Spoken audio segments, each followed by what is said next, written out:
We have Steven Rosenberg. Steven is the CEO of Unlimited Mindset with over 20 years of real estate experience, ranging from flipping, wholesaling, and property management. He is a former commercial airline pilot turned real estate entrepreneur after 9/11. He built a property management company that quickly grew to over 1,000 properties under management in Texas. And I'm telling you, every real estate investor or anybody in real estate always is a pilot too, Chris. It's like a prerequisite. First. Right. You were a pilot first before you got into investing, right? Yeah, and actually, I actually still am a pilot. So I not a former. I fly 787 for airline based out of Houston, Texas. So I still have a regular career, like most people probably listening to this. That it's not a former. It's actual today. Awesome. Yeah, I don't know about the commercial license. The private license, it doesn't. It never expires. You just got to keep up with your medical and biannuals. Is that the same for commercial? Yeah, I mean, I work for the airline, so there's a little bit more intricacies and levels of follow up. But yeah, there's a lot of licensing and things that have to happen and currencies that have to be kept up and stuff as a commercial airline pilot. Yeah, makes sense, and I'm sure that's a great thing. So, all right, 10 minutes goes by quick, and I know you've got a ton of experience in this industry, and so just kind of want to get right into it. How are you using technology leveraging technology to help the client's experience? And to put it like, you've gone from property management, you've got a ton of experience with flipping, wholesaling, rental properties, and then also in coaching and the education space. So how are you leveraging technology to help your clients? Well, I'll give you an example. Right now, I'm down in Buenos Aires, Argentina, so I'm doing this remotely. And the thing is, all these apps and gadgets and things that we have, I think that they can be used very much as tools for leverage, or they can be considered distractions. And a lot of times, it's almost like there's too many out there, and we don't really know what we want that tool to actually be used as.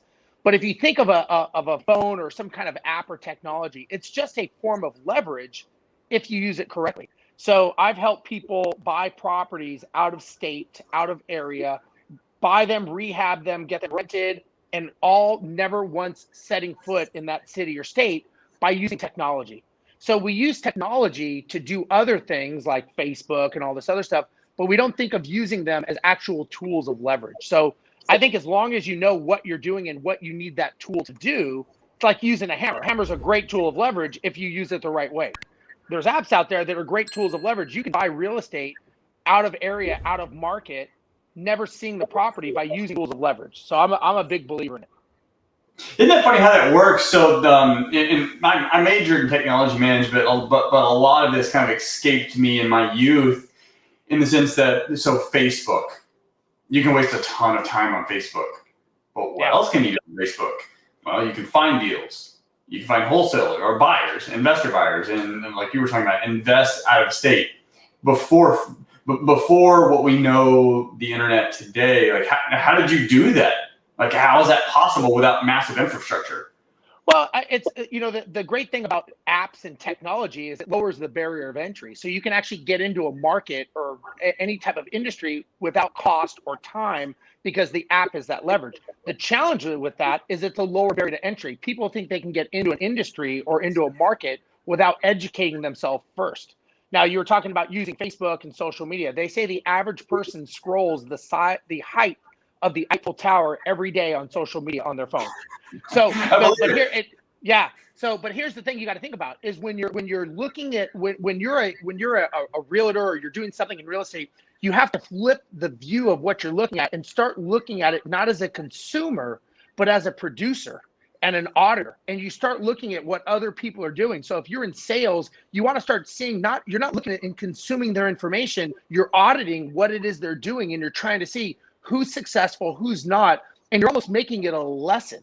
So you're not there for fun, you're actually there for business, and you're treating it like a business because you're treating it like a task that you have to accomplish. So just like, property management, right? Before they used to use Excel spreadsheets. Then it went to software, right? And then property management software. Now they have apps. There's apps for everything, right? And so the app's only as good as the user that's using it to make sure that they know what they're doing and what the goal is. So I think everything can be a great tool or it can be a complete waste of time depending on how it's utilized. What tools have you found, say in the last 12 months, that has just been kind of game changing for you in, just what tool what is that? And then, what is that tool and how are you using that in your business? Yeah, for me, I'm doing a lot of coaching and mentoring. So being out on social media more as an influencer of using, I've been going a little bit above and beyond with top level video production, going to out to Los Angeles to film and stuff for courses that I've made. But all of that is done online. So I'm tied up with a company called Lightspeed, and they have a whole video education platform that's integrated. So it's interactive. And so I'm learning to educate, you do it once, you educate people over and over and over again by doing it one time. So I'm learning the power of leverage and the power of kind of making a record one time. Well, people probably don't know record. We'll say a CD, right? Or an MP4. But you make some kind of track and you do it over and over again. The key to building a business, whatever you're doing, is to do repetitive tasks over and over again to perfection, to where it doesn't require you to be involved in. So if you are having to do something every day that you have to be involved in it, you don't have a business, you have a job. There's nothing wrong with the job, but at least you got to make sure you understand what it is that you have. And if you cannot step away from your business for a day, a week, a month, or a year and come back and it be larger than you don't have a job, you don't have a business, you have a job. Now, what leverage is the ability with apps and technology to scale that out. So when you ask what I'm using a lot of social media. I'm using a lot of leverageable tools that will get me to where I want to go as a brand influencer. Is there anything that anyway? Here's the number one excuse a lot of folks have when they're talking about social media or using some of these tools. It's I don't have time to learn it, or I don't have time to be consistent with it. Say Clubhouse. I mean, that's a newer tool. That if you've got that gift of gift gab, and you know what you're talking about, you can build a nice audience. Maybe you can build some clients from that. But a lot of people, their excuse from doing that is I just don't have time. When you're educating investors and realtors and you get that excuse, how do you address it? Yeah, that's easy. You don't, or you choose not to, right? Every day you have a choice, and your choice is, are you going to be a reactive life or are you going to be a proactive life, right? Reactive life is you wake up and shit comes at you every day and you've got to figure out how to address it. Or proactive life is you set your day, you set your schedule, and everything else revolves around your day and your schedule. So the first thing is if it's not a priority, then say it's not a priority. Because basically what someone's telling you when they say they don't have time, they're telling me they're choosing to do something else.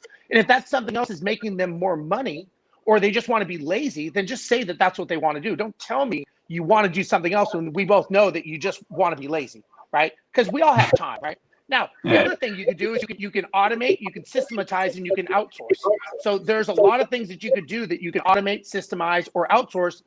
Like, I'll give you a perfect example. My social media. If you saw my stuff on social media, you'd be like, wow, how does he do all that? Well, I don't. I have a virtual assistant that does all my social media for me. So that's not me doing all the posts and everything. Now, I engage and have conversation with people, but I'm not the one doing the postings.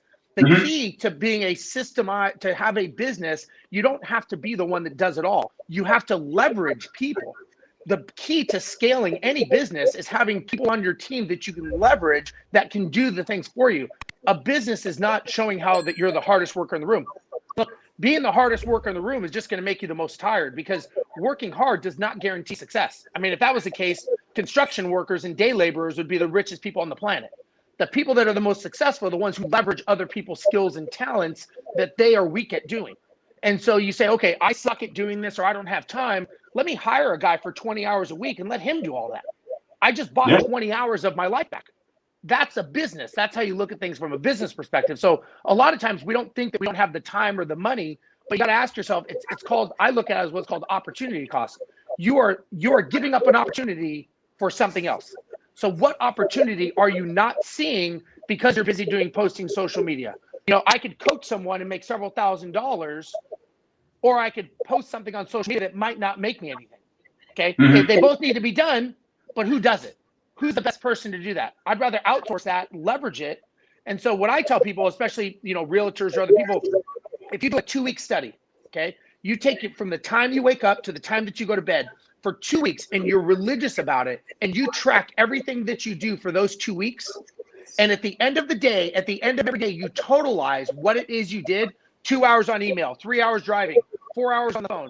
And then you write an executive summary of that. So you track your day, you total it up, and then you do an executive summary.